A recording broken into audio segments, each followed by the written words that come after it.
તો ધાંગધ્રા તાલુકાના બૈસાબગઢ ગામે નવજાત ત્યજી દીધેલ બાળક મળી આવ્યું। ગામના સરપંચ સહિત ગ્રામજનો દોડી ગયા હતા।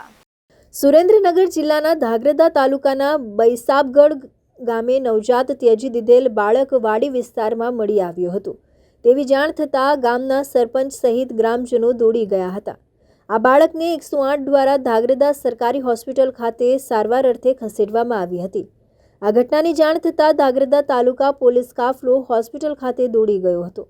આ ઉપરાંત પોલીસ ઘટના સ્થળે પહોંચી તપાસ હાથ ધરી હતી। હાલ આ બાળકની સારવાર ધાંગધ્રા હોસ્પિટલ ખાતે કરવામાં આવી રહી છે।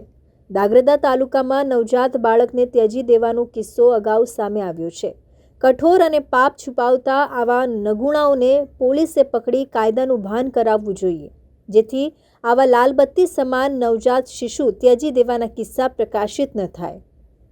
जिग्नेशभाई पटेल बैसाबगढ़ माजी सरपंच अत्यारे हाल सुरेन्द्रनगर जिला युवा मोर्चाना उपप्रमुख तरीके हूँ जवाबदारी संभाळुं। अत्यारे हाल अमारा गामजनोए बैसाबगढ़ना मालधारी समाजना लोको त्यां सारवा माटे जे बकराने एवुं जीया हता अने खेडूत लोको अहींया हता तो एमने जाण थता मने एमने फोन कर्यो। ए जाण मैं बाळकने के अहींया वार्षिक बाळक छे तो एथी मैं 108 ने जाण करेली અને 108 ની સુવિધા મારફતે બાળકને બચાવવામાં પણ પ્રયત્ન થઈ ગયો। કોઈ વારસી બાળક ફેંકી ગયેલું જણાવવા મળ્યું છે અને ત્યાં અત્યારે ગામ લોકો અમે બધા સરપંચો સહિત લોકો ભરતભાઈ સરપંચ તથા અમારા ભાવેશભાઈ તથા માલધારી સમાજના આગેવાનો દરેક સમાજના આગેવાનો ત્યાં પહોંચી ગયા હતા। સ્થળ ઉપર લાવી અને ત્યાં તપાસ પણ ચાલુ છે અત્યારે।